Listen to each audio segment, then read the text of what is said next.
Stag, magandang umaga mga ka-farmers, mga ka-viewers from Luzon, Visayas at Mindanao. So sa umagang ito, share lang po namin sa inyo ang aming ginagawa.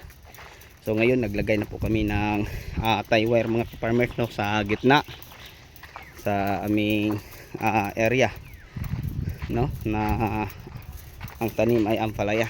And then naglagay po din kami ng ipot mga ka-farmers. Yan.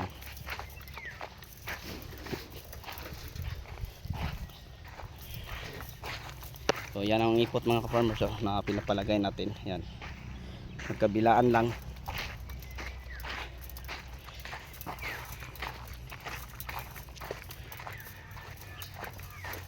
So dito tayo sa gilid dumaan. Kasi doon kami banda nagumpisa. So may apat na tao ang naglagay ng ipot ng manok.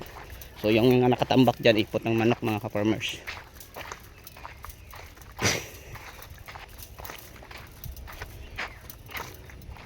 Ipot ng manok.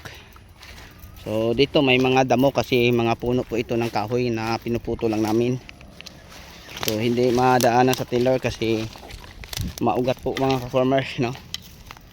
So malaking mga ugat sa puno ng kahoy. Kaya hirap siya nating tiller. So imano-mano na lang po namin ang pag tambak ng lupa sa puno po. So dami pa nating ipot na ipang lagay natin sa ating mga ampalaya.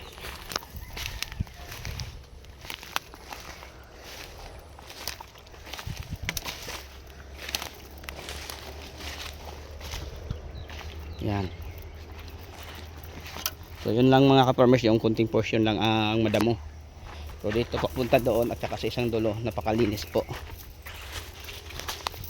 So ngayon samahan niyo ako. Nasa gilid lang ako dumaan. Nahirapan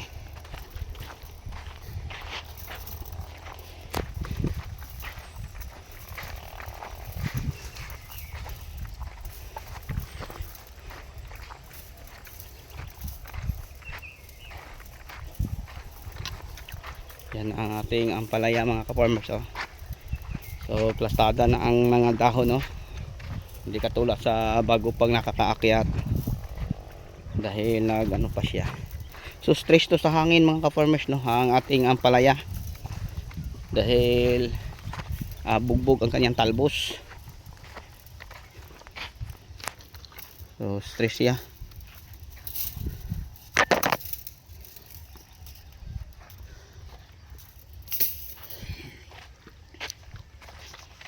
Yan.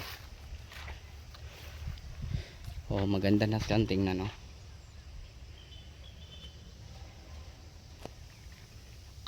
Nakakatuwa ang mga ka-farmers.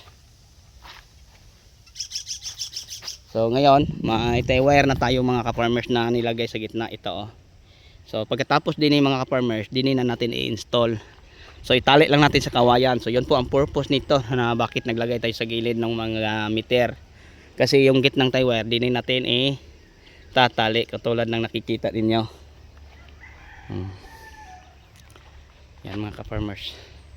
So nasa itaas yan nakataas siya Yan. So ganyan ang pag-install ng tie wire. Nakataas siya kunti sa ating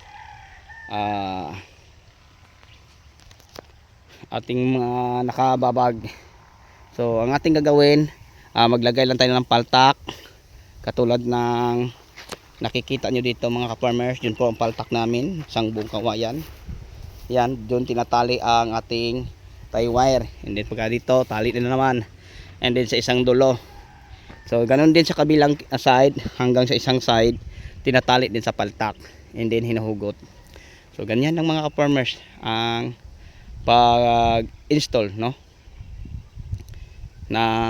tie wire para sa ating mga ampalaya. So ganito na ang mukha sa ating ampalaya kung i-ano natin sa camera. Yan. Ganyan na sila Kung papunta tayo doon, maano sa araw hindi natin mapansin ng maayos. So ganyan na sila. So medyo dili ang tubo nila ng konti dahil po sa init, walang ulan. Maasa lang po ito sa pagdidilig araw-araw o 3 beses sa isang linggo. Kasi pag magdilig kami mga ka-farmers, lalo na ngayon malaki na ang puno, kalahati lang, so bukas na ang kalahati. So parang araw-araw nagdidilig. So pumaya magdidilig na naman, and then bukas pa matatapos. So ganyan mga ka-farmers. Daw, dugtong nilong abot na. Ako lay lak dito. Ikuha lang sa tumoy, iyabi lang ba? Oo. Dito lang sumpay. Ako ray lak kung maayo, iana lang sa isawid lang. Ayun po mga ka-farmers. Nag-install kami ngayon. So hindi tayo magbabawas ng sanga nito. So lahat ng sanga papakyat natin. So kung nakipansin niyo mga ka-farmers, yan may maliliit na bunga. So ano to si Mistita, hindi katulad ni Max. Kung si Galaxy Max pa to mga ka-farmers, ganito yung edad, marami na tayong mapapansing mga bunga. Ito na siya, kailangan sa itaas iangat. Yan. So, nakakatuwa na sa tingnan. So may 4 tayo na tao na naglagay ng ipot, kasi pag once na malagyan sila ng ipot mga ka-farmers, and then fertilizer, hahagisan natin to ng lupa, no? So daanan to sa tiller ang gitna, then pag madaanan medyo na siya, ipapala namin papunta dyan. So ganyan ang aming style at technique mga ka-farmers. Kaya maraming nagtatanong ba't hindi walang mulching. So ano daw ang pinagkaiba sa mulching o walang mulching? Noon mga ka-farmers, wala pang mulching, pwede, no? Maraming ani. So ngayon sa makabagong technology, nagmulching na para daw sa damo. So yun lang ang purpose mga ka-farmers, no, para sa damo. And then sabi ng iba, matagal matuyo, lalo na sa tag-araw, malaking bagay na may mulching kasi mag-moist ito nga. So mga ka-farmers, share ko lang po sa inyo, ako po yung nagmo-mulching sa talong, no, sa bell pepper o sa sigang. Sa ampalaya pwede naman, basta alam mo lang ito mga ka-farmers, ang mga proseso. So ang gagawin mga ka-farmers, share ko lang po sa inyo, yung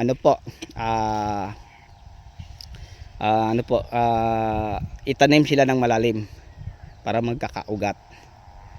Kasi ang ampalaya mga ka-farmers, ang ugali niya, share ko lang po sa inyo, pag once na mahagisan natin to ng lupa sa puno, hanggang sa mahahagisan ay magkakaugat. So pag maraming ugat, maraming sanga, marami ding bunga.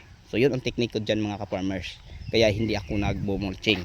Ganun din sa kamatis. Kasi ang kamatis, pwede natin siyang i-mulching, pwede hindi. Pag i-mulching natin siya, ibid muna. Then ang pagtanim, ilalim. So kung mga nasa 6 inches ang pagtanim mo, parang nakalubog siya sa lupa. Kasi mas maganda maitanim siya mga lalim, parang maraming ugat. Pag maraming ugat, sabi ko na sa inyo, marami ding bunga.